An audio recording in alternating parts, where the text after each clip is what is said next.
साथियों नमस्कार, मैं कमलेश्वर सिंह फिर एक बार आपके सामने उपस्थित हो गया हूं। साथियों, आज का जो अपडेट हम आपको लेके आए हैं, हम आपको सिर्फ यही कहेंगे कि आप ठगी का शिकार मत होइए। अब आप समझ गए होंगे कि मैं कहां की बात कर रहा हूं, किसकी बात कर रहा हूं, किन लोगों के बारे में बात कर रहा हूं।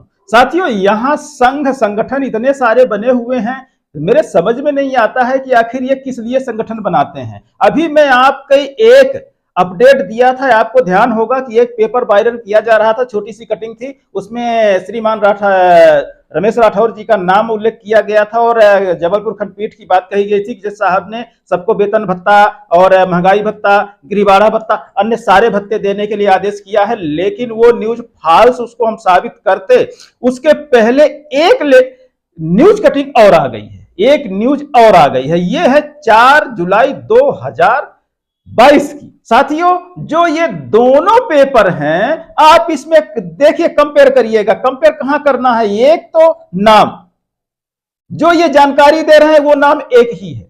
मैं नाम फिर से नहीं लेना चाहूंगा, आप लोग पढ़ सकते हैं स्क्रीन पे।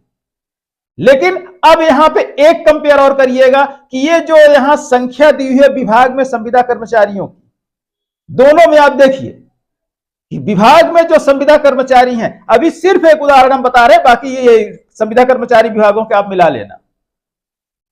राष्ट्रीय स्वास्थ्य मिशन में अभी संविदा कर्मचारी 65,000 थे, अब वो संविदा कर्मचारी घट के 16,000 हो गए। क्या मजाक है ये। हमारे संघ के लोग कहीं ऐसा तो नहीं कि गिलासों के साथ न्यूज छपवाते हैं। साथियों, अलर्ट रहिए, हमारा कहना सिर्फ इतना है।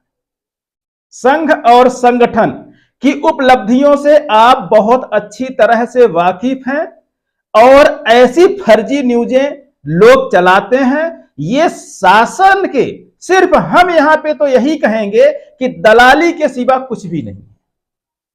क्योंकि आपके पक्ष की बात तो करते हैं, लेकिन सहयोग किसका करते हैं? शासन का और प्रशासन का। यदि ऐसे न्यूजें जब निकालते हैं तो इसके परिणाम पॉजिटिव क्यों नहीं होते, सकारात्मक क्यों नहीं होते?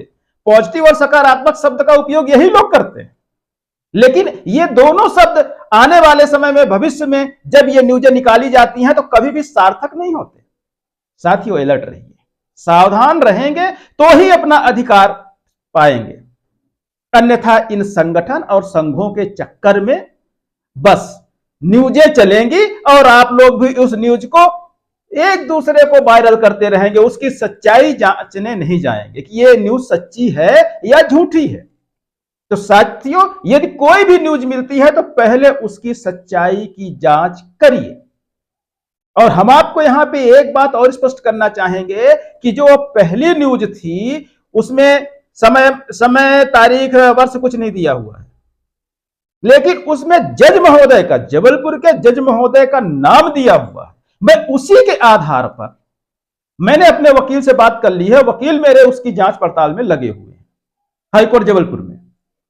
अब जो जज साहब का नाम दिया है, तो जो नियुक्तियां होती हैं जज महोदयों की, तो उनकी एक लिस्ट जारी रहती है।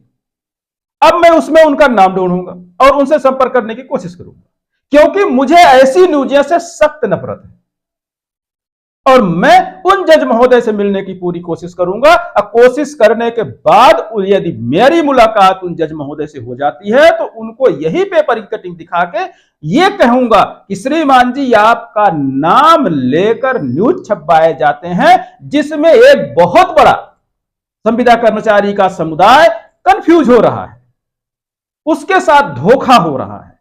तो श्रीमान जी, ऐसी न्यूज जो छपवाते हैं या जो छापते हैं, उस पे एक्शन लिया जाना जरूरी है। तो साथियों, मैं अपने काम में लगा हुआ हूं, मैं ये न्यूज की सच्चाइयां निकालने में बिल्कुल सक्रिय हूं और जैसे ही पूरा अपडेट मिलता है हम आपको अपडेट करेंगे।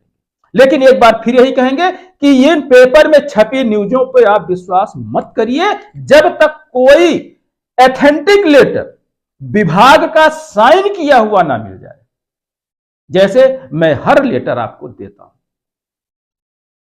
मुझे न्यूजों पे अपनी बातें कहने का न हक है और न मैं कहना चाहता हूं, क्योंकि ये न्यूजें ज्यादातर फर्जी और फालसी हुआ करती हैं।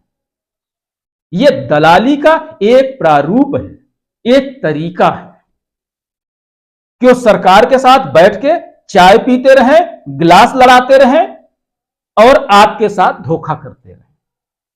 यदि आपको नहीं विश्वास हो रहा है तो आप बताइए, जितनी न्यूज़ें छपी हैं आज तक पेपर में, कौन सी न्यूज संविदा कर्मचारी के जीवन में उजाला लेके आई है? बस आप ढूंढिए और मुझे बताइए और कमेंट्स करिए। साथियों, इन्हीं शब्दों के साथ लेते हैं विदा। ठगी का शिकार मत होइए। साथियों, नमस्कार।